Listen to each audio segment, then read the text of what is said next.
My boyfriend lost his memory and fell in love with the person he used to hate the most. He made it official, even if I forget the whole world. My heartbeat will still remember you. My friends encouraged me. Aren't you going to win him back? After all, he injured his head saving you. And don't forget, before the surgery, he begged you, if he ended up losing his mind, you had to find a way to make him fall for you again. I shook my head, unwilling to say a word. In my last life, I endured endless humiliation and spent a whole year helping him regain his memory. And in the end, all I got was his indifferent response. Is it so bad to just go with the mistake? This time, I walked away for good.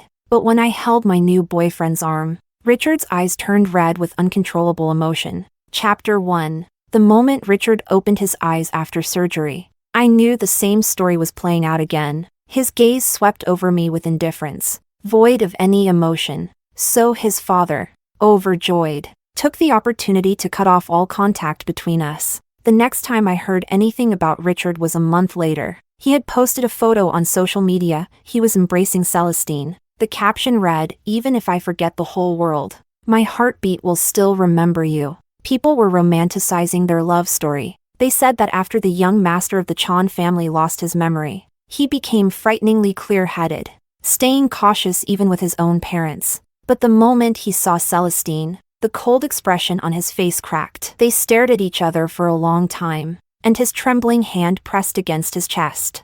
"Who are you?" Celestine leaned against the door with a sweet smile. "We grew up together. I'm your fiancé." Richard pulled her into his arms at once. His confusion and fear after losing his memory finally found a release. He was so aggrieved. "Why did you take so long to come?" Chapter 2. For 3 years, Mr. Chan had used every threat and temptation, but he couldn't pry Richard away from me. But one blow to the head, and Richard fell in love with the fiancé arranged by his family. Everything had come full circle. My friends were indignant on my behalf. Back then, Richard Chan was willing to cut ties with the entire Chan family just to be with you. There's no way he actually likes Celestine. Exactly. He used to loathe her every time she tried to interfere. He must have mistaken Celestine for you. They urged me to save Richard, otherwise, when he eventually regained clarity, he would regret it more than eating a fly. I simply shook my head, because I knew very clearly Richard wouldn't regret it at all. He was indulging in Celestine's sweetness,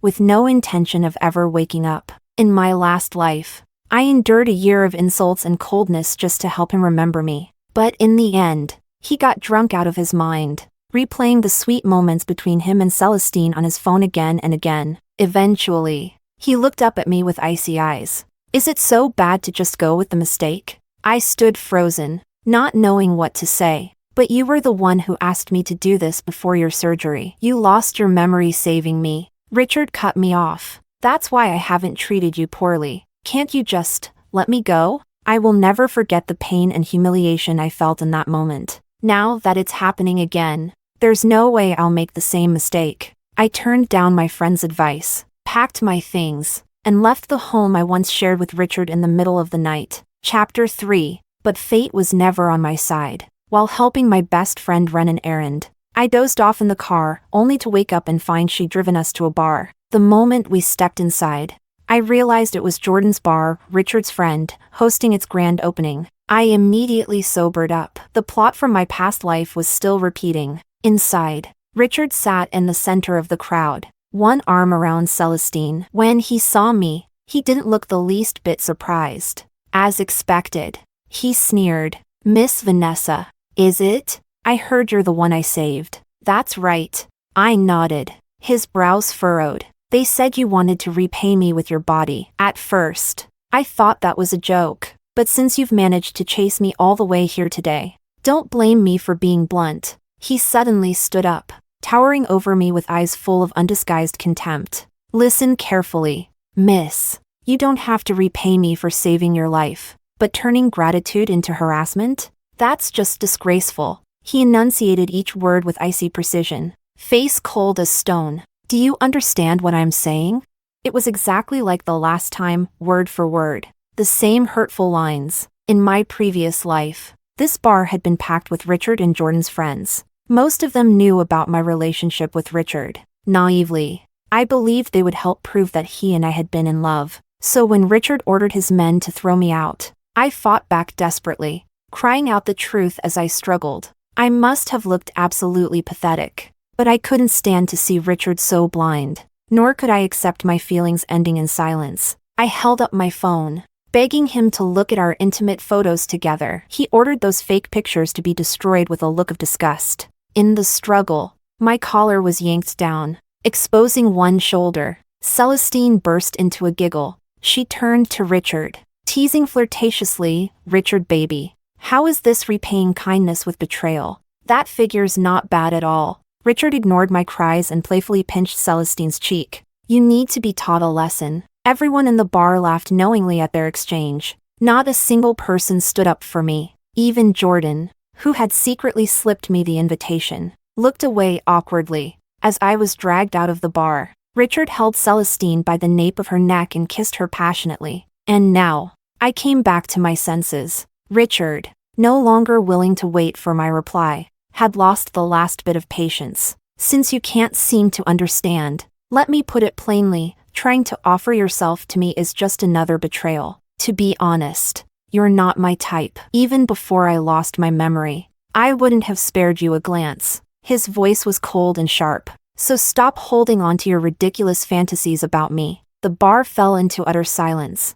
Every pair of eyes turned to me. Even though they knew my past with Richard, they still waited to watch the humiliation of the abandoned woman. Richard's condescending, impatient face no longer pierced my heart. Instead, it awakened a deep, enduring hatred. I laughed, exaggeratedly, and asked, "So, all this aggressive warning, was it because Mr. Chan thought I had a thing for you?" Everyone froze, ears quietly perking up. Richard scoffed with disdain. "Don't think I don't know, you even contacted my lawyer trying to dig up info on me." Celestine laughed again. She giggled so hard she bent over. "Vanessa, how desperate are you to get my fiancé? You've been working so hard." The people around her chuckled in agreement. I shook my head, chuckling bitterly. "Of course I've been working hard." As I spoke, I slowly pulled a sheet of paper from my bag, unfolded. The bold title stared back at everyone, "IOU. Because if I didn't, your fiancé might try to pretend he doesn't owe me money." Chapter 4. The IOU in my hand was signed by Richard 3 years ago. Back then, he cut ties with the Chan family for me, and all his bank cards were frozen afterward. I gave him all my savings and encouraged him to start his own business. He had red-rimmed eyes as he wrote that IOU. Stroke by stroke, he said, "Vanessa, I'll spend the rest of my life paying you back." Now, I'm no longer interested in the rest of his life. What I want is my principal back, and that's what I deserve. The moment I said that, the bar erupted. First, Richard is the sole heir to the Chan family, so the idea of him borrowing money from a small-time traditional Chinese medicine doctor like me seemed absurd. But once people remembered he was disowned, it all started to make sense. Second, Richard had just arrogantly accused me of harassment in front of everyone, warning me loudly to stop loving him so much, only for it to turn out that it was all in his own head. So the gossip-hungry crowd couldn't help raising their volume. "She's here to collect a debt? Pft, pft. Not a love debt. A money debt." The whispers grew louder and louder, and some couldn't even suppress the smirks on their faces. That's how onlookers always are, they side with whoever has the upper hand. Richard's face turned extremely grim. Without even glancing at the IOU in my hand, he sneered, "Heh, not bad. You've got some tricks up your sleeve, but whatever games you play, they won't work on me. Get lost before I really lose my temper." I dropped my smile and raised the IOU high. After making sure everyone saw Richard's unmistakable handwriting, my tone turned sharper. "Look at the handwriting. It's clearly yours, and there's even your fingerprint from your index finger pressed on it. If your eyes are too blind to see, I don't mind you getting a professional to verify it. And besides this IOU, I've also got the bank transfer record from 3 years ago when I sent money to your ICBC account." Richard's eyes flickered as he looked at the writing. A moment later, his stern expression faltered, and he suddenly pressed hard against his temples with a frown. I sneered coldly. "What? Getting a clearer picture now? If you are, then you should understand why I've been talking to your lawyer. After all, Lawsuits are a hassle. Maybe your lawyer understands better than you do that debts must be repaid. At that moment, even the bar patrons joined in on the drama. Is he pretending to have a headache just to dodge the debt? I thought she really was harassing him earlier. Turns out he's just a deadbeat blaming his creditor. He looks all polished, but he's just a scumbag who doesn't pay his debts. Richard's headache seemed to worsen, his face darkened, and his frown deepened. Celestine started to panic. She pried Richard's hand away from his head. Richard, baby, if you can't remember, don't force it. Stop hurting yourself. Then she turned and suddenly snatched the IOU from my hand, crumpling and tearing it up. If you keep spouting nonsense, with the Chan family's power, you're definitely going down for defamation. I raised an eyebrow calmly. Oh really? Just now, when you heard I was talking to a lawyer, didn't you shriek like a hen in heat from excitement? What's the big deal? It's only 800,000 yuan. Why are you both suddenly so dramatic and defensive? As I spoke, I reached into my bag and pulled out a second IOU. Look carefully, I've got plenty of identical ones. With that, I tucked the IOU into Richard's breast pocket. Big boss of the Chan family, if you want to deny your debt, just say it. I'd still give you credit for being a man, but slandering your creditor as delusional and love-struck? That's just pathetic. You've got 3 days. If the money doesn't show up, don't blame me for having nothing to lose while you do. Chapter 5. That scene that day was a complete mess. The host, Jordan, rushed out pretending he'd just gotten busy, trying to smooth things over. Before he could say anything, I snatched the invitation from my best friend's hand and threw it in his face. Jordan, if you've got the guts to fall for someone else's fiancé, then you'd better have the guts to go after her yourself, instead of hiding in the shadows, stirring up drama like a coward waiting to reap the rewards. Jordan's face turned an ugly shade of pale green. Whoa, spicy. Don't tell me the bar owner's into the deadbeat's fiancé? Damn, the deadbeat's got some acting chops. Look at that sweat on his forehead. Jordan couldn't hold his composure any longer and started clearing the place out, kicking the guests out one by one. The bar was a total mess, and I turned around and walked away without looking back. Richard's eyes, though, were locked onto my back like he was caught by some overwhelming force. In his gaze, beyond the anger, there was a storm of confusion and unease. Chapter 6. Word has it that Richard fell ill. He collapsed right after returning from Jordan's bar. He suffered from a severe headache for days, and as soon as he regained some strength, he immediately ordered people to verify the 800,000 yuan debt. In a panic, Celestine dragged him to a traditional Chinese medicine clinic for acupuncture. Her request? To relax Richard's brain and stop him from trying to recall anything from the past. In short, she didn't want Richard to regain his memory. But as fate would have it, that renowned TCM doctor was none other than my mentor, Bai Xiaotang, and that day, I happened to be at her clinic doing rehab. Only a curtain separated us while they waited outside. I was receiving acupuncture inside. Master repeatedly stimulated my fingers with needles, sighing with heartache. How could you barehandedly pry at such sharp steel plates? The tendons in these fingers are nearly torn through. Even after rehab, you may never be able to hold a needle and treat patients again. I gave a bitter smile but didn't respond. In this life, when the car accident happened, I hadn't yet recovered the memories of my previous life. But when I saw Richard, crushed and barely breathing, pinned in the gap between the steel plates because he tried to save me, how could I stay indifferent? Back then, I lost control, trying frantically to pry the metal apart. My hands were covered in blood, but I felt no pain. Richard cried. He weakly raised his hand, trying to pry my fingers away. Vanessa, let go. If your hands are ruined, how will you ever hold a needle again? His blood streamed down, covering half his face. Please, Vanessa, let go. Just promise me one thing. If I end up brain damaged, find a way to make sure I remember that I love you. The thin silver needles dug into my fingers again and again. I stayed silent, eyes growing wet. Master gently inserted the final needle with visible pain on her face. This is a tragedy. If these hands can never hold a needle again, your entire career will be ruined. With that, she shook her head and stepped out. Richard was then brought to the treatment bed next to mine. Celestine chattered away. Doctor, Is the patient next to us also a car crash victim? She was injured saving her boyfriend during the accident. Master replied, Ugh. These truck drivers are the worst. If that one hadn't been driving while exhausted, my fiancé wouldn't have been in that crash. Celestine grumbled, Well, can't blame just the trucker. There was also that other female driver, so stupid and terrible at driving. If Richard hadn't tried to shield her, he wouldn't be like this now. Celestine's voice took on a note of aggrieved jealousy. Richard, baby, if you could go back, would you still throw everything away to save that idiot and forget about me? Richard was silent for a long time. Then his voice came out low and steady. No, I wouldn't. Celestine was thrilled. She kissed him loudly. Of course not. Saving her brought nothing but trouble. Now we're stuck with her drama. Richard said nothing more. Master came over to treat him. Only the head needs acupuncture, correct? That's right. Only his head was badly injured. We were lucky. The steel plates pinned his chest. But thank heavens, my fiancé only suffered bone injuries. The doctor said several ribs were fractured, just barely missed his internal organs.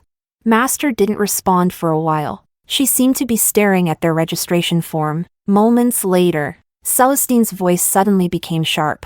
Doctor, why are your hands shaking? How are you supposed to do acupuncture like that? Master's tone turned cold. If you don't trust me, you're welcome to cancel the appointment. Your fiancé's condition is beyond what I can treat. What kind of attitude is that? Who do you think? Celestine was ready to argue, but it seemed Richard stopped her. The noise outside came to an abrupt halt. A moment of silence. Then, swish. The curtain beside my bed was yanked open by Richard. Chapter 7. Richard stood at my bedside, eyes filled with fury. You just don't know when to quit, do you? Really went all out. Huh? Bribing the doctor to put on this whole show. Go on. What'll it take to get rid of you?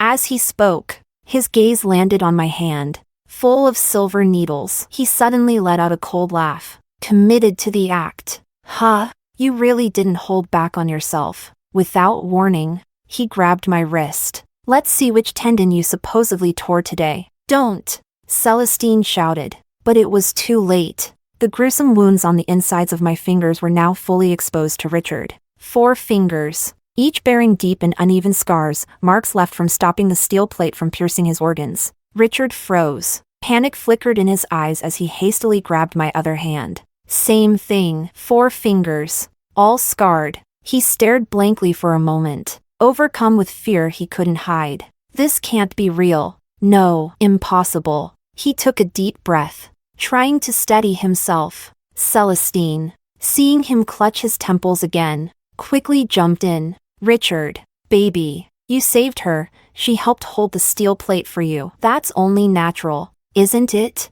Calm down. She's just pulling another trick now that the clingy routine didn't work. This is her trying to manipulate you with sympathy. Don't fall for it. Just like in the last lifetime. Celestine's words became the lifeline Richard clung to. In the past, I had humbly shown him the scars in my palms to prove our love. He was moved, at first. I thought even that little bit of emotion would make him look into the truth on his own. But I was wrong. Maybe he was too cowardly to seek the truth. Or maybe he was too arrogant to think he needed to. Either way, Celestine's story gave him a perfect excuse to avoid it. So he lashed out at me, cruelly. Even if what you're saying is true. So what? I've always trusted my feelings. Memory or no memory, my heartbeat tells me who I love. He pressed a hand to his chest and smiled coldly. And it doesn't beat for you. That day, I cried in utter despair. I even tried to convince myself to let go. But the Richard in my dreams, face covered in blood, wouldn't let me.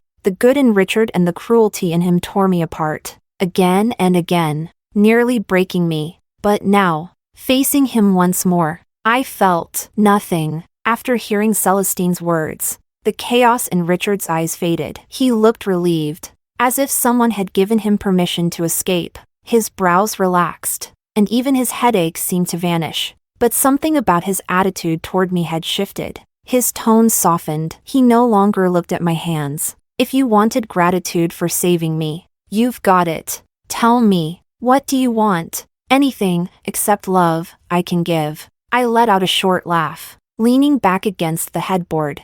I gave him a slow, contemptuous once-over. Gratitude? Let me be blunt, even for a stray dog.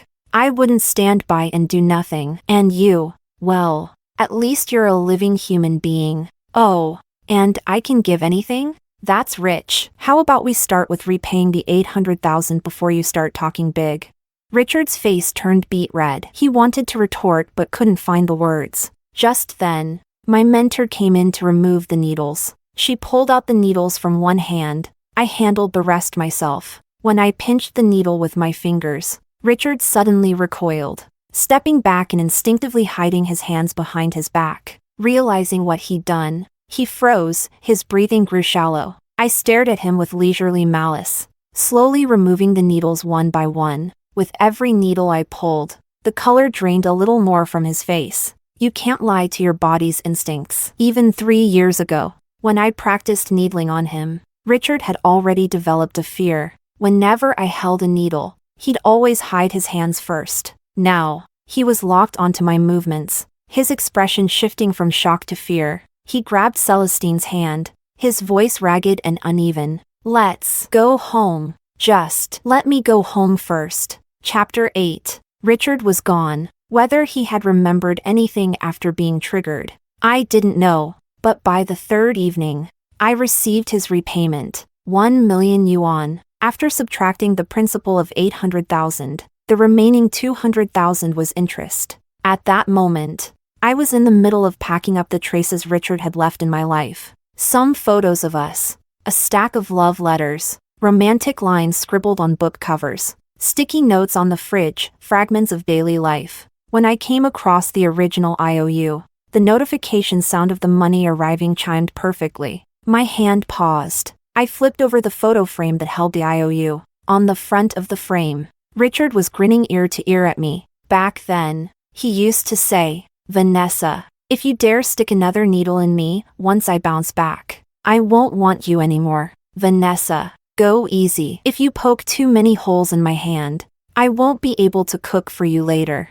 Vanessa, you liar. You promised a kiss after the needle. Next time I let you needle me again, I'll be a damn dog." I opened the frame, took one last look at the Richard from 3 years ago, and then tore the photo, along with all that affection, into pieces. By 10 p.m., every trace of Richard had been packed and thrown into the trash bin downstairs. As I turned around to head back upstairs, I unexpectedly locked eyes with Richard. He was alone, sickly and slouched, reeking of defeat, with several cigarette butts crushed at his feet. I figured that someone as sharp as him must have pieced a few things together by now. We said nothing, and I had no intention of catching up with him, so I snapped a photo of the original IOU and sent it to him, told him to deal with it himself, then walked past him and reached for the door. He opened his mouth slightly, as if he wanted to speak, but didn't, and just as I stepped inside, he suddenly pressed his hand against the door.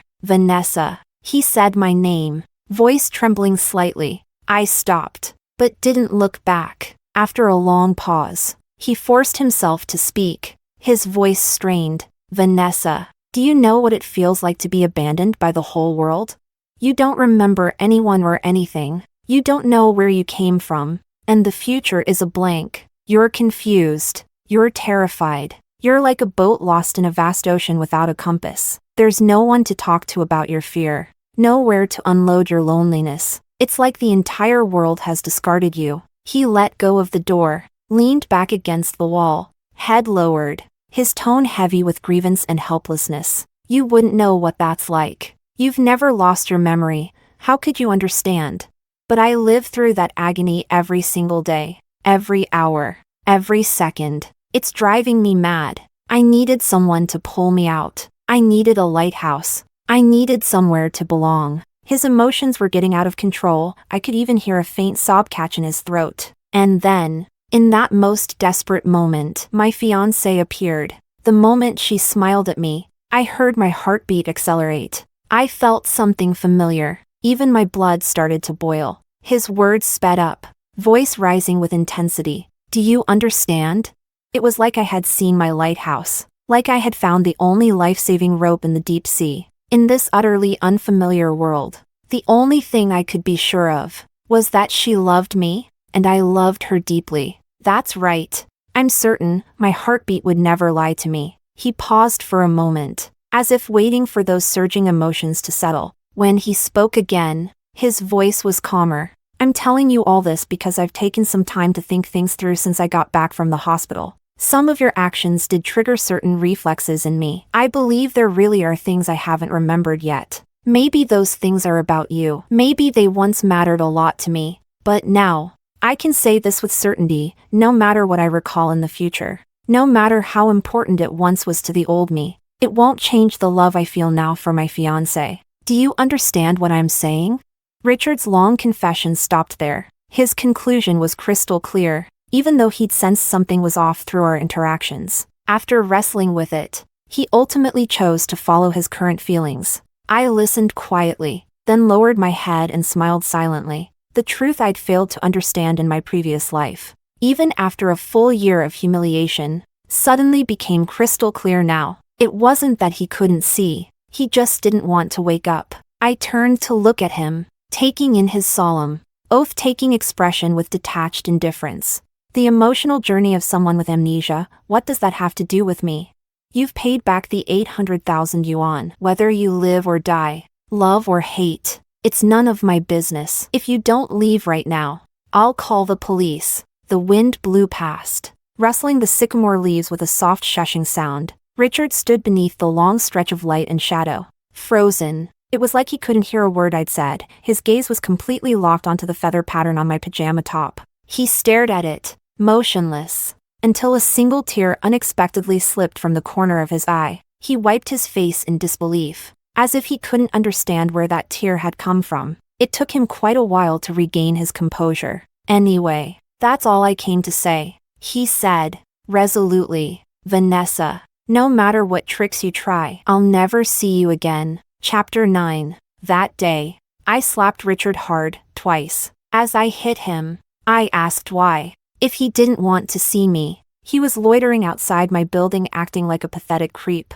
Catching him off guard, I slammed the door in his face and locked him out. After going back in, I took off that feather print pajama top and headed downstairs to throw it away. That giant feather had been drawn by Richard himself. He didn't like how my parents had given me such a light, insubstantial name because they favored sons over daughters, so he painted vibrant gemstones onto the white feather, trying to make it dazzling. Back then, admiring his artwork, he had smiled at me with a mouth full of gleaming white teeth. Vanessa, I'm going to give you the most precious things in the world. Now, as I threw that shirt into the dumpster, Richard's car slowly pulled away behind me. It was over. From now on, he would get what he wanted, stubbornly heading in the wrong direction, and I would start fresh. Leave it all behind. Chapter 10. For the next 6 months, Richard and I had no contact. The first time I heard news of him was when the car accident case was closed. Technically, all 3 parties were supposed to be present to sign the documents, but I couldn't make it due to work. Afterward, my proxy lawyer came back and gossiped with amusement. He said Richard had shown up early, dressed to the nines, standing by the door and constantly peeking outside. He seemed distracted when he didn't see someone, and only after Celestine nudged him did he awkwardly explain that he was just wary of being harassed again. That same night, I happened to scroll past Richard's account. He was on a cruise ship, suddenly and dramatically confessing his love to Celestine in public. Over and over again, he tried to emphasize how deeply he loved her, almost like he was trying to cover something up. Later, there was Augustine's private clinic. Augustine was introduced by my mentor, and under his treatment, my fingers were nearly fully healed. That day, shortly after I'd finished my acupuncture and left, Augustine called me. He said a man had come in for treatment who seemed to recognize me. He stared at my back for a long time, and during the session, one of his eyes began to tear up involuntarily as he was needled at the Chanzhong point. Then his headache flared up severely. That very night, Richard's social media posted a video of him proposing to Celestine. The scene looked hasty, like a last-minute decision. He didn't even have a ring, just got down on one knee in front of her. After that, Richard started going to Augustine's clinic more frequently, but I was done with treatment. I never went back. Days later, Augustine called again. He said, Richard told me the date and hotel of his engagement party. He repeated it several times, and each time, he specifically told me not to tell anyone. Augustine paused for a second, then half-joked. If you happen to really enjoy that hotel's food, I happen to have a 2-person dinner voucher. Care to join me? By the time Augustine asked that, things between us had already become delicate for a while. It's not that I hadn't been tempted, but every time I remembered that line, my heartbeat would never lie to me, the mood instantly died. Until that moment, through the phone, I could hear Augustine's slightly nervous breathing, and suddenly, I realized I really wanted to see him. Chapter 11. Richard hired a lot of security for his engagement party, layers upon layers of guards, each with walkie-talkies, like they were preparing for a hostage situation. Even stranger, Richard himself was carrying a walkie-talkie, whether he was greeting guests, giving a speech on stage, or exchanging rings with his fiancée. He kept glancing distractedly at the device in his hand. He warned, "If anyone lets her in, you're fired." On the spot, one of the guests joked, "Wow, is Mr. Chan so irresistible that he has to personally guard against someone crashing the wedding?" Celestine's expression stiffened. She gave an awkward laugh and explained, "We had no choice. We've been harassed before, he's just scared." My best friend, standing beside Jordan, couldn't help herself. She rolled her eyes dramatically and muttered sarcastically, "Harassed? Wow, somebody really loves flattering herself. Everyone knows it's been 6 months since the debt was repaid. She hasn't contacted either of you even once." Celestine's face turned bright red with anger. My best friend clicked her tongue twice and continued, "Just look at your groom's face. You call that fear? Looks more like he's hoping for something. Let me tell you straight, doesn't matter if he's hoping. She's right next door having a romantic dinner with her boyfriend." Chapter 12. Richard's engagement party turned into a ridiculous farce. No one came to crash the wedding, but the groom ran out to look for someone. When Richard finally reached me, Augustine was gently kissing my forehead. In that instant, Richard's eyes turned red. He charged forward and landed a punch on Augustine's face. Augustine didn't dodge. He calmly wiped the corner of his mouth, then threw a punch back. The two of them grappled, fists flying, until Celestine came running out in tears. She clung tightly to Richard's arm, sobbing, "Richard, baby, stop. Come back with me. If we don't go now, we'll miss the lucky hour for the ceremony." Richard froze. He stared at her silently for a long while. "Richard, baby, let's go back, okay? Didn't you promise you'd listen to me about everything? Then right now." Celestine looked up at his face mid-sentence. Just one glance, and she went stiff, her words dying in her throat. A flash of fear crossed her face as she instinctively stepped back. Still, Richard said nothing. Head lowered, he slowly pried her hands off his arm, inch by inch. Then he turned. The moment his gaze fell on me, I knew. He remembered everything. His eyes were bloodshot, filled with sorrow and anguish as he looked at me. He didn't say a word, but tears fell before his voice could form. He opened his mouth several times, his voice shaky and uneven. "Vanessa." He spoke my name. "Vanessa." I thought I'd never see you again. Chapter 13. The day of the car accident. Richard had gone with me to pick up my new car. On the way back, I drove ahead alone while he followed behind in his SUV. As I was crossing an overpass, a heavy-duty truck suddenly veered straight toward me. The guardrail on the side was low, either I'd get knocked off the bridge or be crushed. In a split-second decision, Richard sped forward in his SUV, swerving hard. With a deafening crash, he forced the truck off its trajectory. Both vehicles smashed into the guardrail, right before Richard lost consciousness. His eyes filled with tears as he looked at me, filled with longing. He said, "Vanessa, I wish I could see you again." Richard didn't die. But in that moment, it became our final goodbye. 2 lifetimes, and I had always felt I never properly said farewell to the Richard the first once loved. Now, that Richard, the one I once loved, was awake again. He stood before me and said, "Vanessa, I thought I'd never see you again." All the bitterness and sorrow from 2 lives welled up in my eyes instantly. Richard was crying too, silently, fighting it back. "Your hands." He choked on his words for a long time before finally speaking again. "Your hands, can you still hold a needle?" I opened my palms and held them up for him to see. Almost healed now. Augustine said they should fully recover in about half a year. Richard smiled in relief. But even as he smiled, tears rolled down his face again. And your arm? Did the bones get damaged?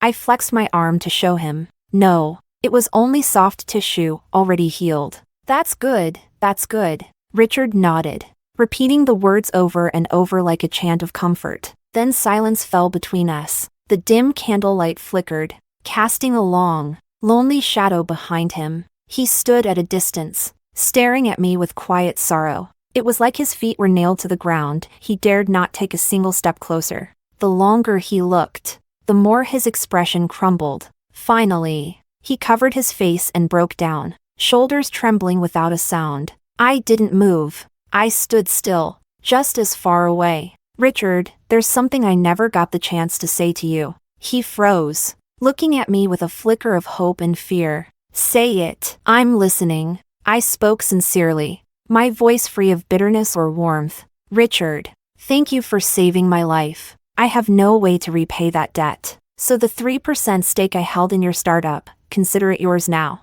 Richard cut in, desperate and pained. I won't take it. Vanessa, please don't say that. Don't talk to me like that. I looked at him calmly. I've already signed the transfer agreement. You can sign it whenever you're ready. Richard slumped to the floor as if all the strength had drained from his body. His voice was muffled, filled with sorrow. But you promised me. You swore you wouldn't abandon me, even if I lost my mind. He looked up at me helplessly, like a stray dog that had been left behind. A crowd had begun to gather outside the restaurant. The Chan family had arrived, along with other guests, and the security guards, still clutching their walkie-talkies. Celestine stepped forward carefully, trying to help Richard up. Richard, baby, my parents are watching. Please, for the sake of both families' partnership, at least finish the ceremony. Richard glared at Celestine with cold hatred. Then his venomous stare shifted to Mr. and Mrs. Chan.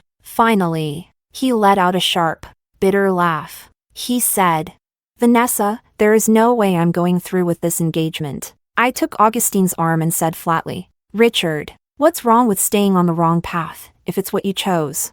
His own words, once aimed at me, now returned like a boomerang, striking him dead center between the eyes. Chapter 14. When I said those words, Richard's tall frame visibly trembled. All the color drained from his face in an instant. In that moment, I saw a reflection of my past self, the heartache, the humiliation, the overwhelming despair and unwillingness to let go. Richard was speechless. He clutched at his chest as though even breathing had become difficult. Augustine let out a timely hiss and said his lip was hurting. He'd better go back and take care of it. So I looped my arm through his, brushed past Richard, and walked away one step at a time. That night, Richard never made it back to his engagement party. By the next day, short videos flooded the internet, all because of Richard's once iconic public declaration of love. What had once been viewed as a legendary romance between him and Celestine was now nothing more than a shattered fairy tale. Now that the illusion had collapsed,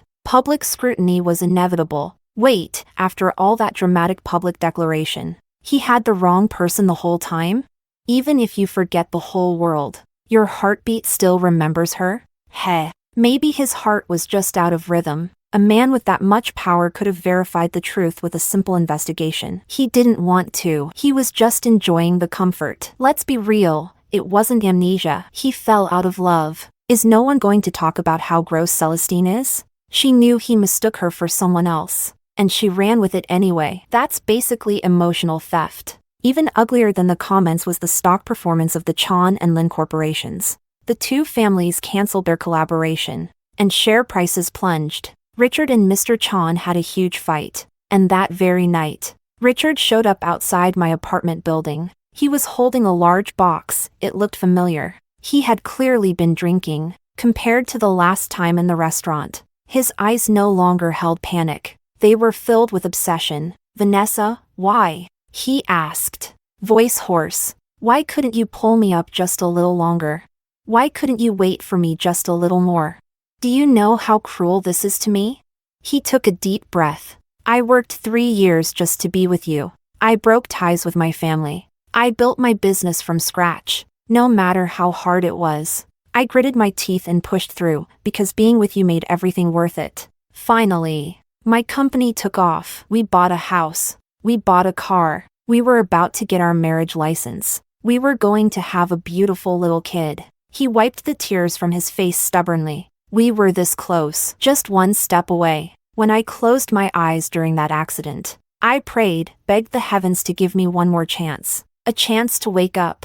A chance to build a family with you. But when I finally came to, I found myself getting engaged to someone else. And the woman I loved was kissing another man. Richard closed his eyes tightly. Vanessa, do you understand my despair? I nodded. How could I not?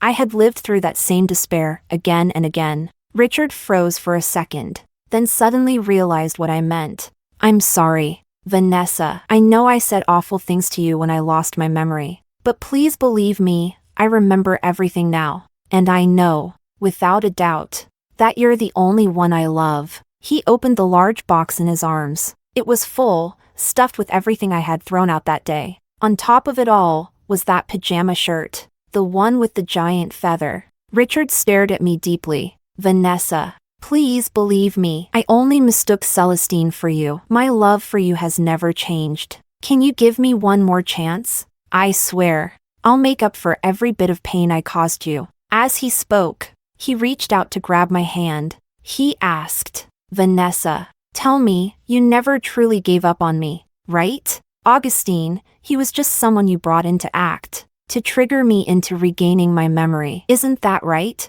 Under the moonlight, Richard's eyes gleamed with stubborn desperation. He gripped my shoulders tightly, trying to force me to look at him, to give him an answer. But I couldn't help laughing. I brushed his hands away. I glanced at the box filled with discarded memories. These things, when did you pick them up? Richard hesitated for a moment. The day you threw them out, I went back and took them. I let out a cold chuckle. So you realized something was wrong right then. If you sensed something, if you knew there was some complicated bond between us, then even so, you still chose Celestine. Richard's face paled. That means, even knowing it might not be right, when you weighed it in your heart, you still found your feelings for Celestine too strong to give up. Isn't that the truth?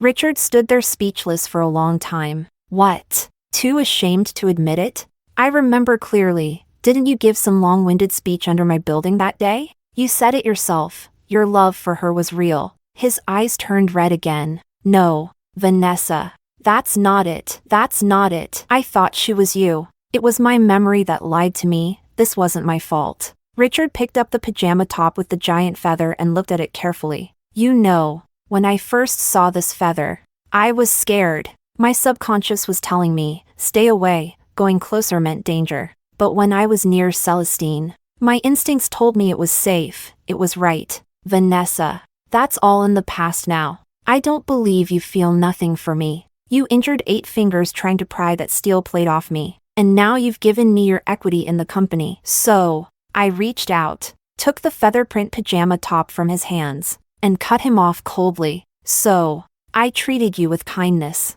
Richard froze. So can't you forgive me for once?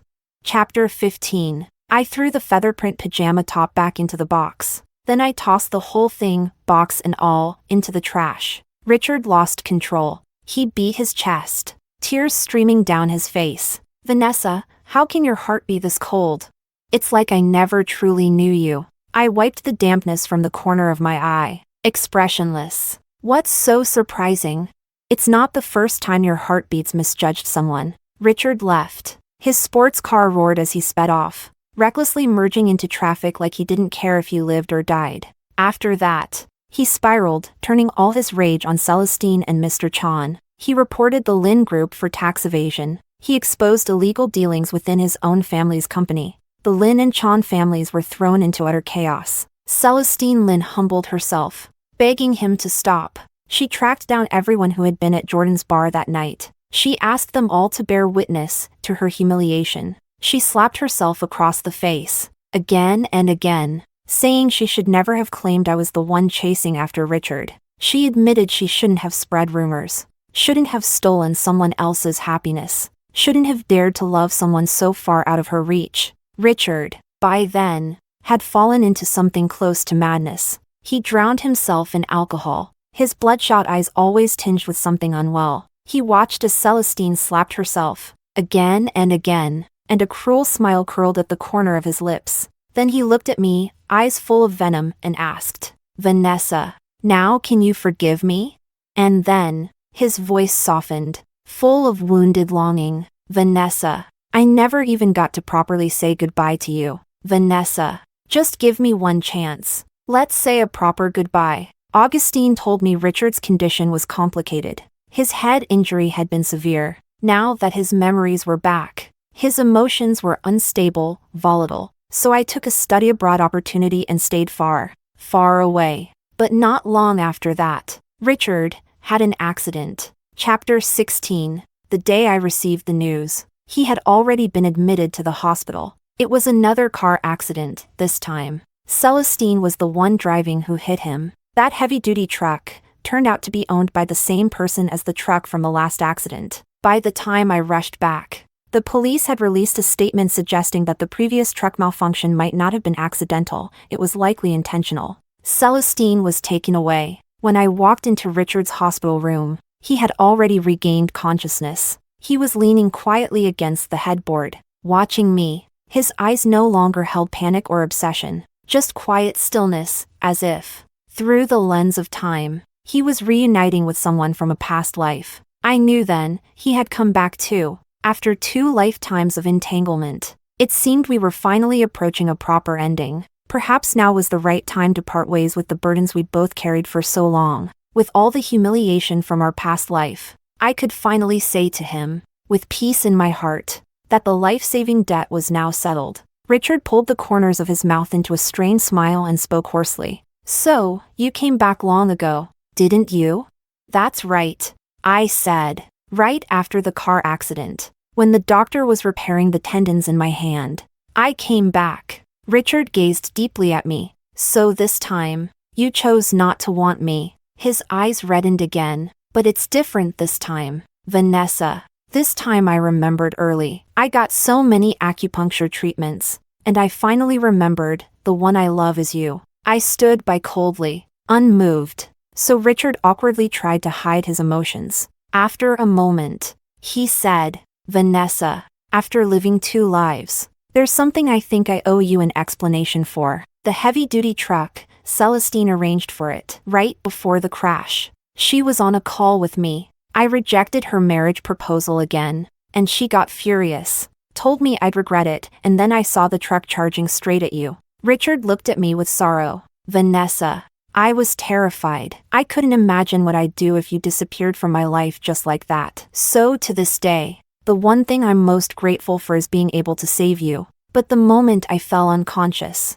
fear started to creep in. I kept wondering, by insisting on being with you, was I putting you in danger? Maybe that's why, when I woke up, I only remembered this. Choosing Celestine felt safe, and choosing you felt dangerous." Richard said all this as if trying to make up for all the humiliation I suffered in our past life. But inside me, there was no longer a single ripple of emotion. I simply stared into his eyes, calmly evaluating. "So, you knew Celestine was the one behind it all from the beginning?" Richard choked, opened his mouth, but in the end said nothing. He quietly turned his head away. "You knew she was the one who tried to kill me, and yet you brought down the Lin Corporation, smeared the Chan family's name, but only gave her a few slaps, couldn't bear to send her to prison. Well, if it was all just some lover's quarrel between you two, then I was just an innocent bystander dragged into it. You saving me just happened to spare Celestine from a death sentence. So Richard, from this day forward, I owe you nothing." I enunciated every word slowly and clearly. Richard's hand clenched suddenly. He tightened his fist, eyes glistening with suppressed tears as he looked at me. I stood up.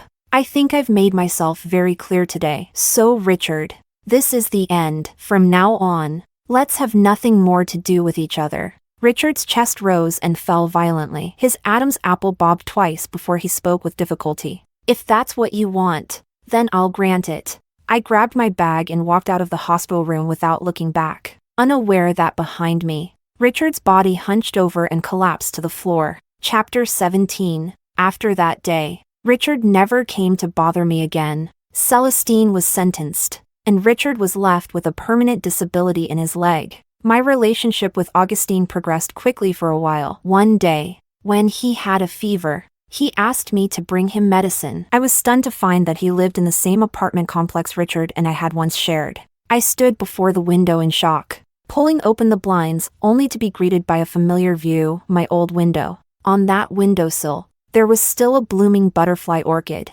Augustine hugged me from behind, his breath hot against the back of my ear. When he took off his gold-rimmed glasses, I saw another side of the man behind the gentleman's mask. He kissed me with both devotion and dominance. He said, if he had been the one in that car crash, he'd rather have died than forget about you. I fled in a panic that day, overwhelmed by the feeling of being meticulously planned for, like a trap I'd walked into. Then, downstairs, I ran into Richard. He was leaning against the wall, smoking cigarette after cigarette. From where he stood, he could clearly see Augustine's window. He said, Vanessa, you're right not to forgive me. I was a fucking bastard. How could I ever bring myself to hurt you like that?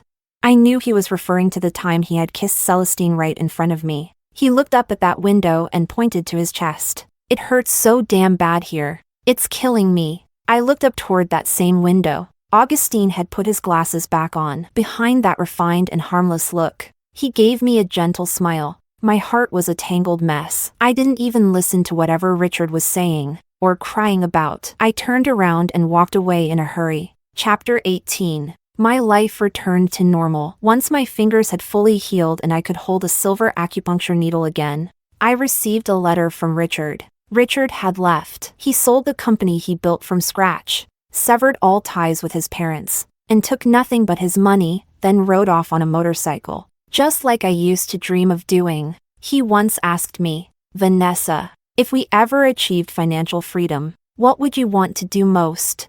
I thought for a moment and replied, I'd ride a motorcycle, explore the world, speed down open roads, admire the vast mountains and rivers, bring resources into poor mountain regions, and help people who really need it. Richard had said it would come true. He wrote a lot in that letter, but there were parts he wrote, then tore away. The torn pages were full of scattered words. He had written, Vanessa, do you believe me? Back in our last life, when I said we might as well just go with the mistake, I hadn't actually remembered you, Vanessa.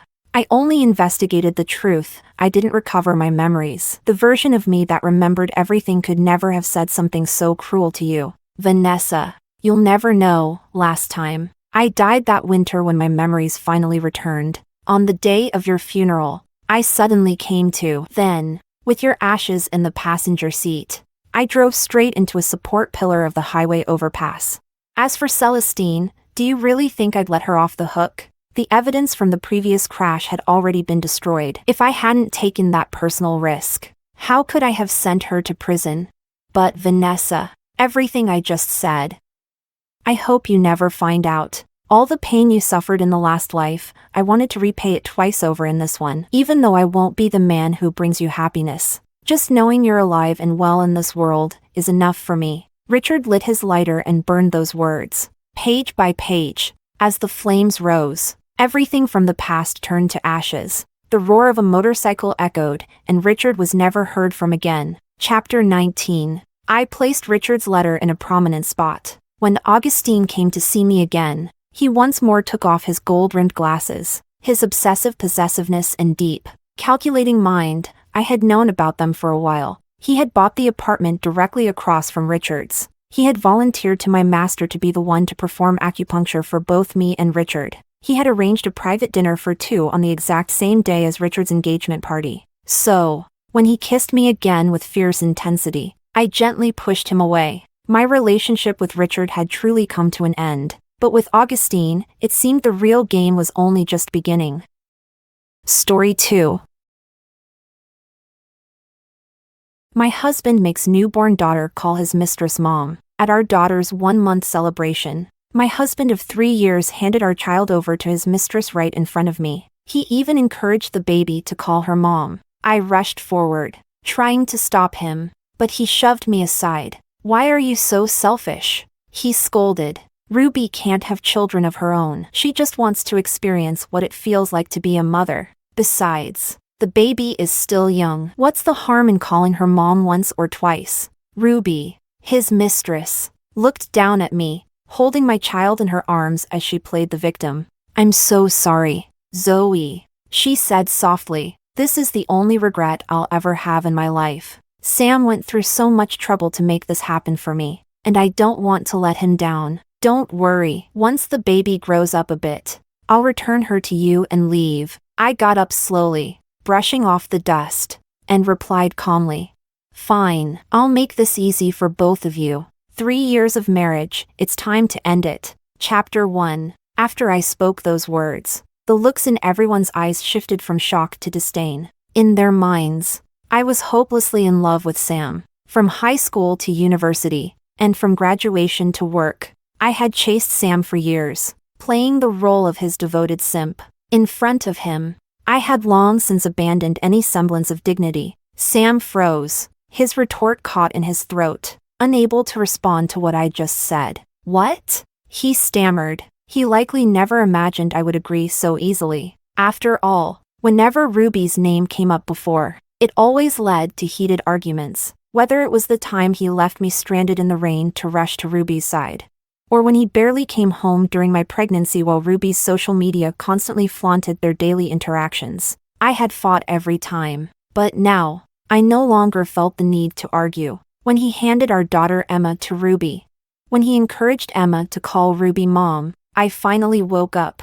The marriage I fought so hard to secure was, I realized, about to end today. I looked at Sam calmly. Well, then, I wish you two a happy family. But Emma, I will be taking her with me. Sensing the shift in the atmosphere, Emma flailed her little arms in the air. When she didn't catch the scent she was used to, she began to cry. The sound of her wails pierced through me like a knife. Emma had been nothing but a sweet and well-behaved baby since the day she was born. She rarely cried or fussed. Even during feedings, I had always thought of her as a gift from above. But now I realized, from the moment she was conceived, Emma had been nothing more than a part of Sam's plan. Sam had never cared about Emma. To him, she was just a tool to bring joy to Ruby. Fighting back the urge to cry, I clenched my teeth and glared at Sam. Emma is hungry. She needs to come with me now. Emma flailed wildly, clearly refusing to be held by Ruby.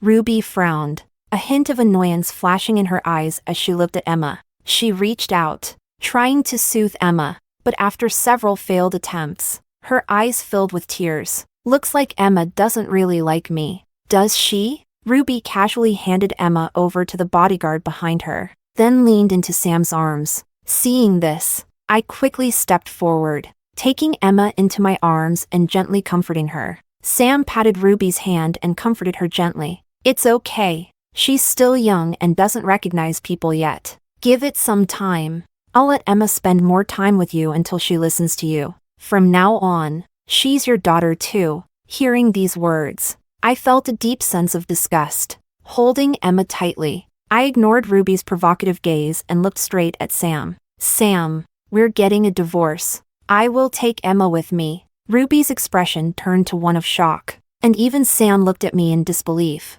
But soon, his expression turned to irritation. Zoe, divorce isn't something you use as a tool for your tantrums. I didn't say anything. I turned in silence, heading straight for the door. Sam's voice echoed behind me. Zoe, don't go too far. At the same time, I heard Ruby trying to calm him down. It's okay, Sam. Emma must be hungry, and Zoe is probably just anxious. I'm sure she didn't mean what she said to upset you. Chapter 2. Walking out of the hotel, I could no longer hold back my tears. The guilt I felt towards Emma almost overwhelmed me. I suddenly felt like an utter failure. Because of my simp love, Sam had hurt me without any scruples, convinced that I could never leave him. And now, even my own daughter almost ended up in someone else's arms. Emma's little face was flushed from crying, and my tears fell uncontrollably. I gently squeezed her tiny hand. It's okay.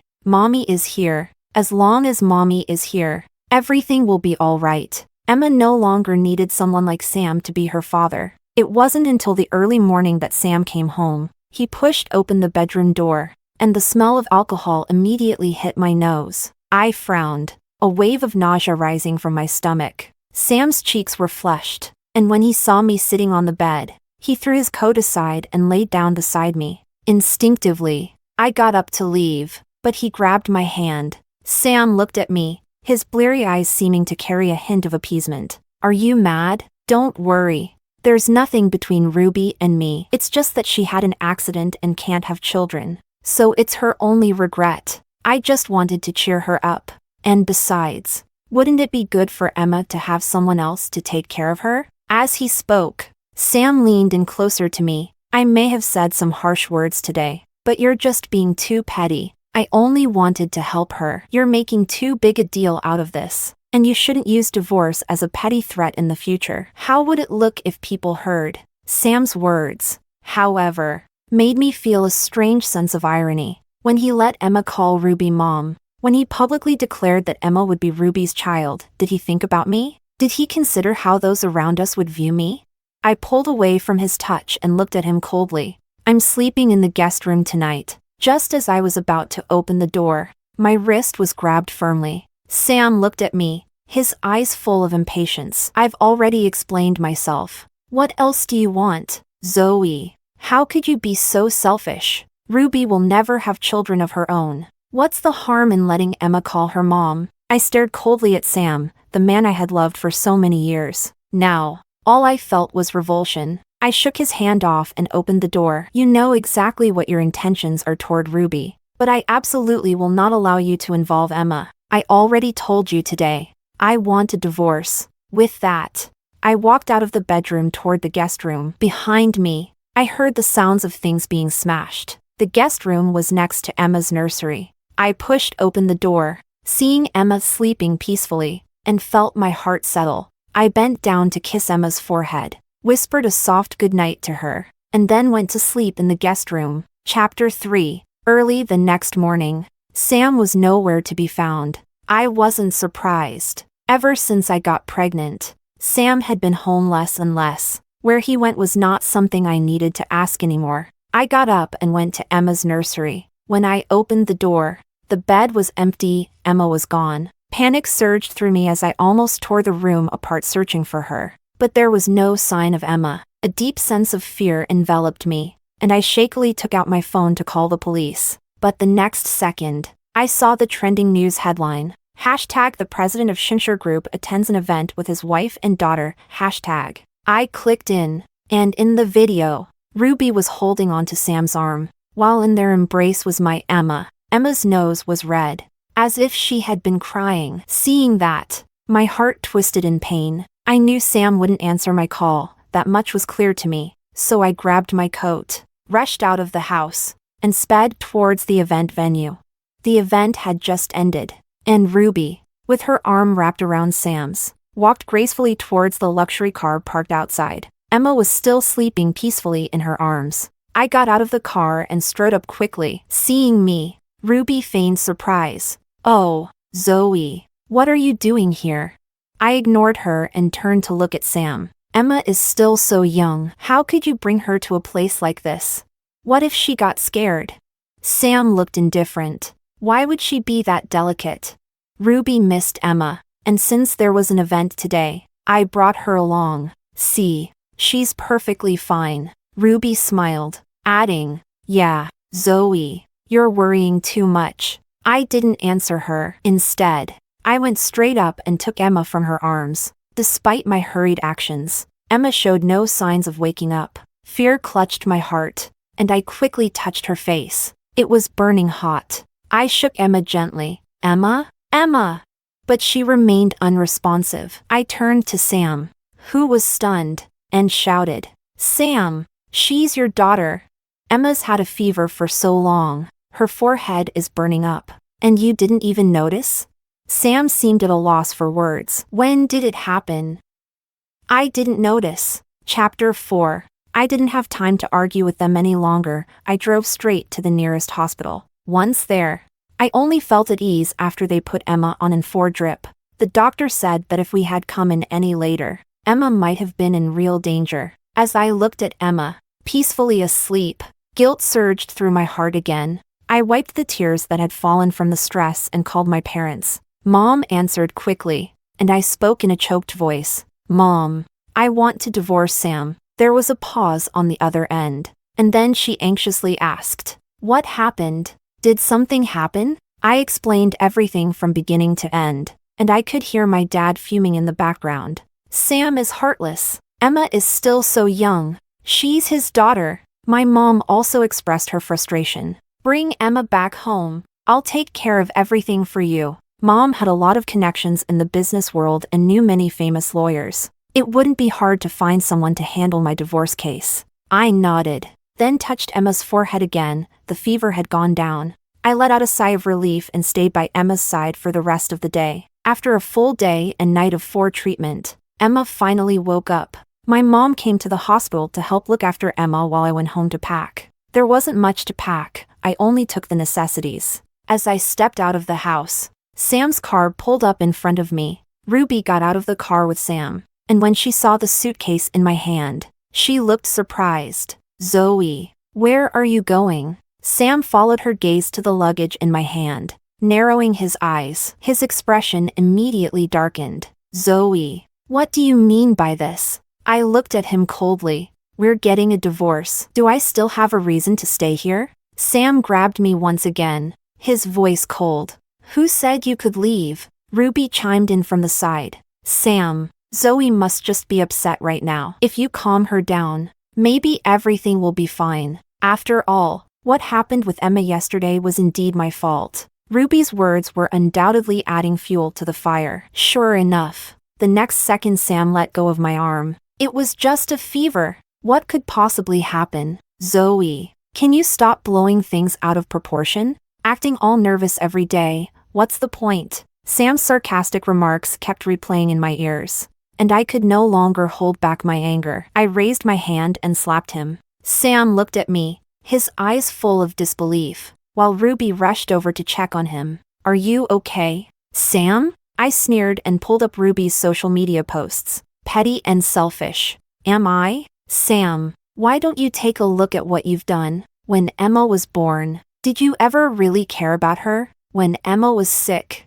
who were you with? Do I really need to remind you of these things one by one? Ruby's eyes filled with tears. Zoe, I know you're blaming me. I'm about to go abroad and won't bother you anymore. Zoe, please make up with Sam. Seeing Ruby like this only made me feel disgusted. I sneered and slapped Ruby as well. Now it was Sam's turn to panic. He immediately shielded Ruby, who screamed. What are you doing? He shouted. I scoffed. Get lost. You're an eyesore. The divorce papers will be in your hands tomorrow. Make sure you sign them. As I dragged my suitcase into the car, Sam's enraged voice echoed behind me. Zoe, don't you regret this? Chapter 5. Emma was taken back home by my mother, and I drove directly to my parents' house. Seeing Emma sleeping peacefully, I finally relaxed. My mother came over and patted me on the shoulder. Don't worry, dear. The lawyer I found is very well known. We will definitely fight for custody of Emma. You've been through so much. I nodded, and the grievances and emotions I'd bottled up for days finally erupted. I threw myself into my mom's arms and cried. 3 days after the divorce agreement was sent to Sam, he still hadn't signed it. I had my lawyer notify Sam about the divorce lawsuit, and that's when Sam finally called me. Zoe, what do you want? Isn't making a fuss over the divorce agreement enough for you? Now you want to sue? What happened last time was my fault, but I genuinely didn't notice anything wrong with Emma. All right, stop this nonsense. I'm apologizing. And you should try to understand me too. Ruby has known me for so many years. She just returned to the country and was diagnosed with an issue that means she can't have kids anymore. She's really pitiful. He paused, then sighed.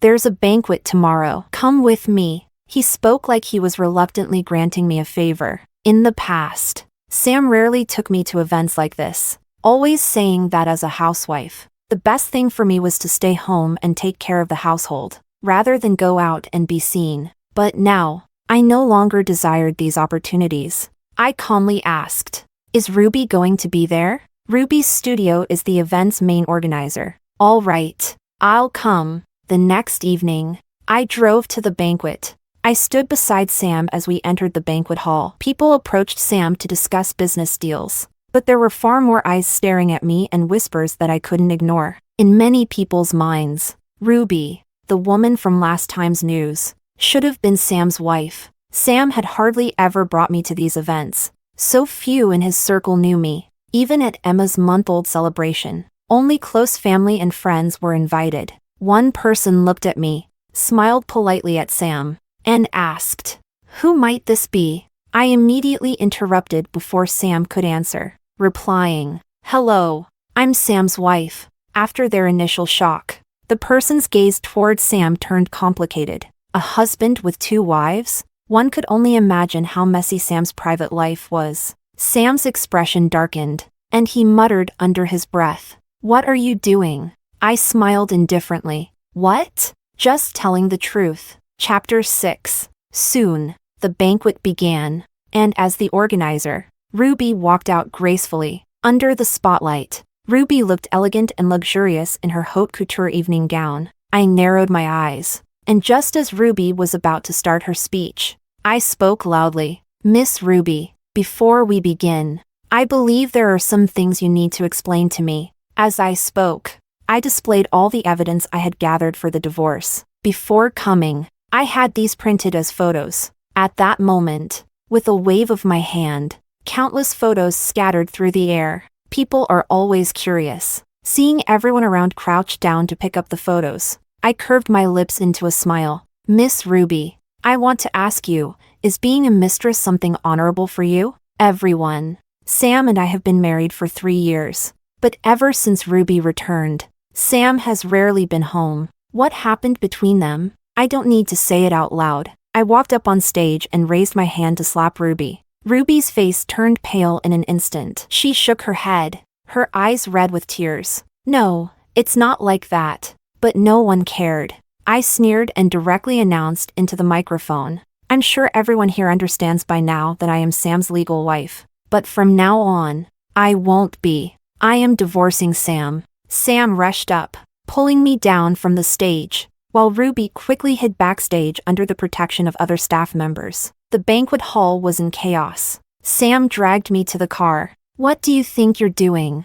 I looked at him expressionlessly. "Divorce. Today was just a warning. Sam, I advise you to cooperate and get the divorce done quickly. Otherwise, I can't guarantee what I might do next." I pushed him away, opened the car door, and sat inside. Remembering something, I rolled down the window and looked at Sam, who was still in shock. I'm definitely fighting for Emma's custody. After all, a cheating father who made his daughter call his mistress mom, I'm sure the court will make the right decision. Seeing Sam's stunned expression, I sneered, started the car, and drove away. As soon as I returned home, tonight's incident was already trending on social media. My phone kept buzzing with notifications almost non-stop.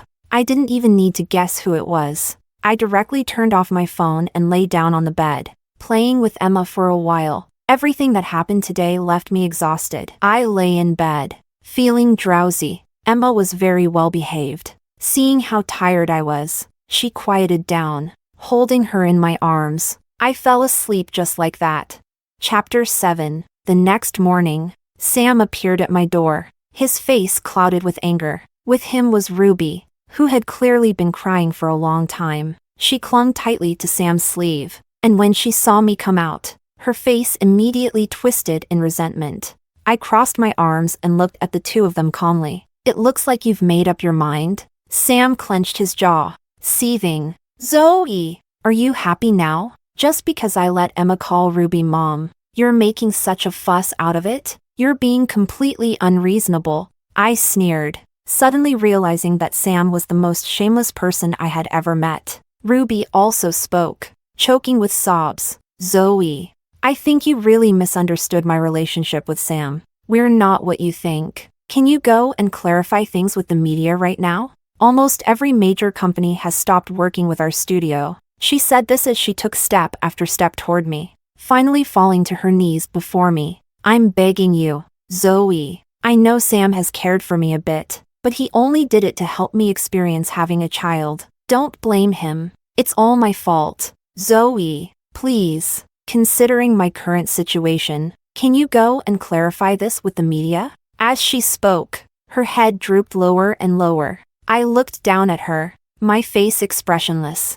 I had seen scenes like this too many times for it to affect me anymore. I stepped back in disgust, and Ruby's face turned even paler. Seeing this, Sam hurried forward to pull her up, then glared at me in fury. Ruby didn't do anything wrong. It's you who's narrow-minded. Overthinking everything. Zoe, this is your last chance. Go clear things up with the media, and maybe I'll take you back. At his words, I couldn't help but laugh out loud. Sam, it looks like you still don't understand the situation. Let me make it clear to you one last time. I want a divorce. I'll clarify things, but you need to sign the divorce papers. Then we'll go to the civil affairs office to finalize the divorce. From time to time, some passers-by walked through the neighborhood, taking a second look at the scene unfolding before them. Before long, whispers reached my ears. These two look so familiar. Hey, aren't they the ones all over the internet recently with that scandal? TSK.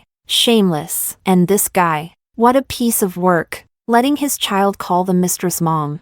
Sam's face turned ashen, and Ruby's expression wasn't much better. Ruby tried to get up and hide in the car, but I grabbed her and tossed a copy of the divorce agreement into Sam's arms. Sign it, unless you'd like to make it onto the headlines again. Chapter 8. Sam glared at me hatefully but still obediently took the papers and signed them. I looked at the agreement with satisfaction, but Sam spoke again. Zoe, you'll regret this.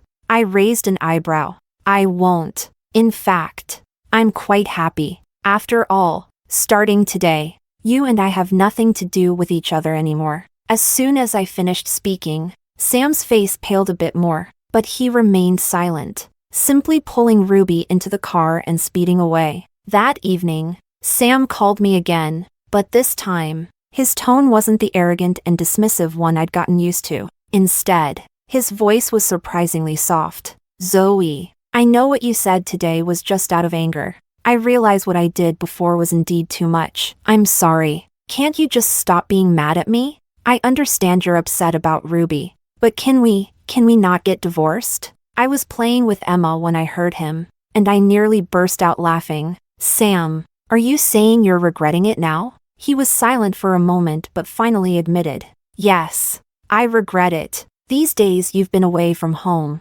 I've been miserable. The housekeeper doesn't know where my favorite ties are, only you know. I hate mangoes and seafood, but neither Ruby nor anyone else has ever paid attention to that. But you always remembered. Zoe, I don't know when it happened, but my entire life has become filled with your presence. I can't live without you. I let out a cold laugh. Yes, once upon a time, Sam would never have cared about such trivial things. But every day, I tried to touch his heart with those small gestures. Every day, I arranged his clothes myself and tidied everything up for him. I cooked meals he loved, and even though I loved mangoes, I never let one into our house because he hated them. But back then, Sam only ever sneered at these things. And now, just as we're getting divorced, he's finally noticed. But what good does it do? No amount of regret now can make up for anything. It can't undo what happened between us. I gave Sam so many chances, so much love in the past. He didn't want it. And now that I don't want him, he's panicking. Sam, it's too late to regret now. Whether you love me or not, it doesn't matter to me anymore. You have no place in my life. My answer remains the same. If you want me to clarify, then we divorce. If not, let this matter continue to escalate. And perhaps I can add more colorful details to Ruby's life. Before Sam could respond, I hung up immediately. Chapter 9. Sam would agree. This situation never only affected Ruby. Sam's company and his own image were impacted to varying degrees. He might not care about what happens to Ruby, but he still needs to inherit his company. He would agree. Sure enough, that very early morning, I received a message from Sam. All right, see you at the civil affairs office. The next time I saw Sam was on the day we were scheduled to go to the civil affairs office. He looked a lot more worn out, and when he saw me coming out of the house, He immediately stepped forward. Zoe, you really want a divorce? I didn't bother to say much, just nodded. Sam fell into rare silence and opened the car door for me, looking visibly downcast. Let me drive you. I paused for a moment. No need. I'll drive myself. With that, I walked straight toward the garage, completely missing the growing gloom in Sam's eyes. When I arrived at the entrance of the Civil Affairs office, I received a call from my mother. Her voice was somewhat broken, her tone filled with anxiety. What do we do? I just took Emma out for a walk. And then a group of people took Emma. I tried to chase them, but they had a car and sped away too fast. I really couldn't catch up. What do we do? I stood there stunned, unable to believe what I was hearing. Sam had just parked at the entrance of the Civil Affairs office. Seeing me frozen at the door, he called out coldly, "Let's go inside." I tried to calm my unsettled heart and keep myself composed. Not today. I'll reschedule the divorce. With that, I ran towards my car. But the next moment, Sam grabbed my arm. What happened? What's going on? I hesitated, thinking that Sam was still Emma's father. Maybe he still had some feelings for Emma. Maybe, with his connections, he could help find Emma. Emma has been kidnapped. My emotions were on the brink of collapse, but the shock I expected wasn't there on Sam's face. Chapter 10. Sam's eyes flickered. What do you want to do? Call the police. Call the police immediately. Sam frowned. Even if we call the police, it will take them some time to find her, won't it? Sam's words were like a bucket of cold water thrown over my head. Yes, it would probably take some time for the police to trace Emma's whereabouts. What if something happened to Emma because of that delay? As my head cooled down, I caught a hint of something wrong. I stared at Sam with all my might. Do you know where Emma is? Sam didn't respond, but his silence said it all. I grabbed Sam by the collar, glaring at him. Emma is your daughter. Tell me, where is she? Sam paused. I'll take you there.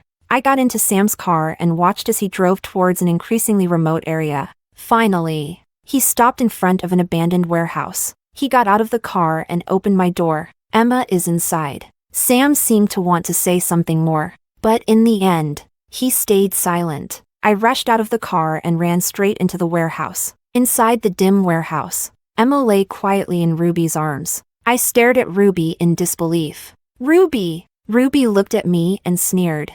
Zoe, you got here pretty fast, didn't you? I watched Emma anxiously. Emma was unnaturally quiet, clearly drugged by Ruby. What do you want? Ruby looked at me with hatred, and she threw Emma into the arms of the man behind her, then stepped forward and grabbed my hair fiercely. What do I want? I want to send you to hell. Zoe! If it weren't for you, how would I have ended up like this? Her eyes grew increasingly crazed as she spoke. Do you know? Because of you, all the things I did abroad were exposed. My studio is completely dissolved.